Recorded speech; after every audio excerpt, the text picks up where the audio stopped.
আমরা একজন এলাকাবাসী কথা বলছেন আর তার কাছ থেকে শুনে আসার চেষ্টা করব। এবং হিরোপুর একটা ছেলে আমার বন্ধু, ও ফোন দেওয়ার সাথে সাথেই আমি ইউনো সাহেবকে ফোন দিছি সবার প্রথম।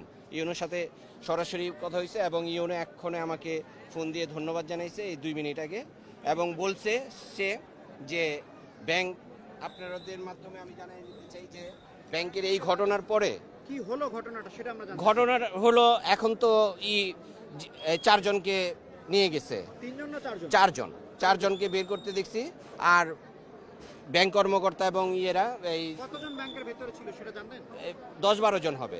আর হ্যাঁ, এবং ব্যাংকের এখনো ওনারা ভিতরে আছে, এখনো তো বের হইতে পারেনি। টাকা দেখেছেন আপনি?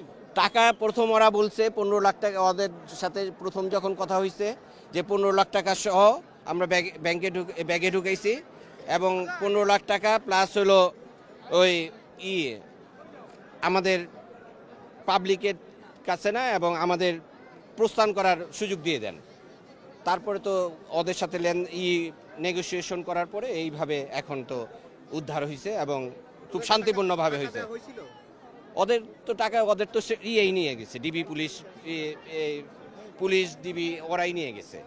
হ্যাঁ, ওরাই নিয়ে গেছে। ওরা যখন ভিতরে ঢুকলো তখন কি এলাকাবাসী আটকে ফেলছিল না? হ্যাঁ, প্রথম তো হাজার হাজার এলাকাবাসী, এবং আমাদের মসজিদের মাইকে ঘোষণা করার পরে সাথে সাথে এলাকাবাসী সবার আগে করছে। 4 জন ছিল ডাকাত? 4 জন ডাকাত ছিল, আর নিশ্চয়ই বাহিরে আরো ছিল, ওরা তো এই পাবলিক দেখে বের হয়েছে। ভিতরে থাকা অবস্থায় কোনো কিছু ডিমান্ড করেছেন, চিরকুট দিয়েছেন? চিরকুট দিচ্ছে, আমরা দেখছি জানালাতে কথা বলতে আইন শৃঙ্খলা রক্ষা করার বাহিনীর তাদের জন্য তো আমরা কাছে যেতে পারি নাই। কি ডিমান্ড করছে, কি করছে এখন ওনারা বলতে পারে। প্রথম শুনছি যখন আমি কাছাকাছি ছিলাম যে আমরা 15 লাখ টাকা ব্যাগের ভিতরে নিয়েছি, এই 15 লাখ টাকা সহ আমাদের যেতে দিতে হইব, একদম গ্রেপ্তার কিছু করা যাবে না, এইভাবে প্রথম ডিমান্ড ছিল ওদের। 2-3টা আমি তো দূরের থেকে দেখছি, ছোট অস্ত্র, রিভারবাল, আর একটা গ্রিল কাটার যে ওইটা দোতলা দিয়ে ফেলছে। ওই ওদের তো কালো কাপড় দা মুখ ঢাকা ছিল, আসলে ওই জিনিসটা আমরা দেখতে পারি নাই। হ্যাঁ, জানালাতে কথা বলছে, হ্যাঁ পুলিশের সাথে কথা বলছে, আইন শৃঙ্খলা রক্ষাকারী বাহিনীর সাথে কথা বলছে। না, গুলি চালায় নাই, খুব শান্তিপূর্ণভাবেই ওনারা করছে। হ্যাঁ, অস্ত্র ছিল, অস্ত্র তো আমরা দেখছি যে নিয়ে গেছে। একজন এখানকার এলাকাবাসী বলছিল যে একজনের নাম ছিল নীরব, তিনি তার পরিচয় প্রকাশ করেছে, এটি এমনটি কোনো খবর আপনারা জানেন? আমি জানা মতে জানি না, হইতে পারে, উনি যদি কাছে থাকে তা হইতে পারে নীরব, আমি ঠিক জানি না। আচ্ছা, আপনাদের আপনি কিভাবে খবরটি পেলেন ডাকাত সদস্য? সবার প্রথম খবর পাইছি আমার এইখানে এক ফুড দোকানদার, এই ব্যাংকের নিচেই, উনি আমার এক বন্ধুকে ফোন দিছে। আমি হলো এই বিএনপি ইউনিয়নের সভাপতি, তা আমাকে সাথে সাথে ফোন দিছে। আমি সবার আগে ইউনো সাহেবকে ফোন দিছি। ইউনো তখনও জানে না, ইউনো বলছে যে পুলিশকে জানাইছেন, আমি বলছি আপনি জানান।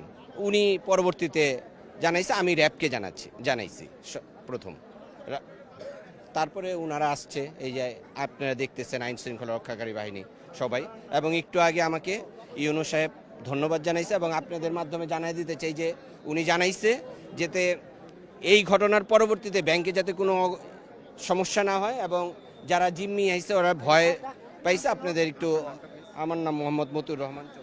আপনার দর্শক, আপনারা দেখছিলেন যে এখানকার একজন এলাকাবাসী, তিনি নিজেকে ইউনিয়ন বিএনপির সভাপতি বলছেন, এবং তিনি কিন্তু বলছেন যে তিনি সবার প্রথম এখানকার যে ইউনো তার কাছে খবর পাঠান যে এই রূপালী ব্যাংক, চুনকুটি এলাকার যে রূপালী ব্যাংক, সেখানে ডাকাতির ঘটনা ঘটেছে, এবং তৎক্ষণাৎ ইউনো সাহেব তাকে বললেন যে পুলিশকে খবর দিতে, এবং এরপরই পুলিশ কিন্তু খবর পেয়ে ঘটনাস্থলে এসেছেন বলে দাবি করছেন তিনি। এবং আমরা কিন্তু কয়েকজন এলাকাবাসীর সাথে কথা বলার চেষ্টা করেছি, সবাই কিন্তু একই ঘটনা, একই রকম বর্ণনা দিচ্ছেন, এবং সবাই বলছে যে সর্বপ্রথম ঘটনাস্থলে পুলিশ এসে পৌঁছায়, এবং পুলিশ আসার পর ডাকাতের উপর থেকে পুলিশের সাথে কয়েক দফা কথা বলেছেন বলেও দাবি করছেন এলাকাবাসী। এবং এখানকে সর্বশেষ যে পরিস্থিতি বর্তমানে রয়েছে সেটি হচ্ছে অনেকটাই শান্ত হয়েছে। পূর্বের যে পরিস্থিতি আমরা দেখতে পেয়েছি এখন অনেকটাই শান্ত বলা চলে, এবং এলাকাবাসীর যে ভিড় সেটি এখনও রয়েছে। এলাকাবাসী উৎসুক যে জনতা, তারা কিন্তু বাড়ি বাড়ি ব্যাংকের কাছে আসার চেষ্টা করছেন। তবে এখানকার সেনাবাহিনীর সদস্যরা আমরা দেখতে পাচ্ছি যে তারা ব্যাংকের যে নিচের যে জায়গাটি সেটি তারা ঘিরে রয়েছেন, পাশাপাশি ডিবি সদস্যদেরকে আমরা দেখতে পাচ্ছি, এবং আইন শৃঙ্খলা রক্ষাকারী সদস্যরা সকলে এখানে উপস্থিত রয়েছেন এবং কিছুক্ষণ আগে সর্বশেষ যে খবর সেখানে যে ডাকাত সদস্য 3 জন ছিল তাদেরকে একটি গাড়িতে করে নিয়ে যাওয়া হয়। এটি আসলে পুলিশের গাড়ি ছিল অথবা র্যাবের গাড়ি ছিল সেটি আমরা নিশ্চিত হতে পারেনি। আমরা জানার পর সাথে সাথে আপনাদেরকে জানিয়ে দেওয়ার চেষ্টা করব যে তাদেরকে এই ডাকাত দল সদস্যদের এখান থেকে কোথায় নিয়ে যাওয়া হয়েছে।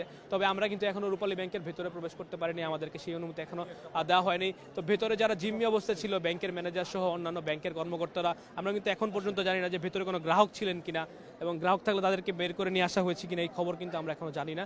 এবং আমরা সরাসরি আপনাদেরকে রূপালী ব্যাংকের নিচ থেকে যুক্ত করেছি এবং ভিতরে আমরা দেখতে পাচ্ছি যে ব্যাংকের ভিতরে লাইটগুলো জ্বলছে এবং ভিতরে অবশ্য কাউকে আমরা দেখতে পাচ্ছি না। তবে হয়তো বা তাদেরকে এখান থেকে নিরাপদে সরিয়ে নেওয়া হতেও পারে। তবে আমরা এখন পর্যন্ত ব্যাংকের ভেতর থেকে কাউকে বের করে নিয়ে আসতে দেখিনি। শুধুমাত্র ডাকাত দলের যে 3 জন সদস্য তাদেরকেই কড়া নিরাপত্তার মাধ্যমে ব্যাংকের উপর থেকে বের করে নিয়ে আসা হয়েছে এবং সর্বশেষ যে খবর তারা কিন্তু আইনশৃঙ্খলা রক্ষাকারী বাহিনীর কাছে আত্মসমর্পণ করেছে।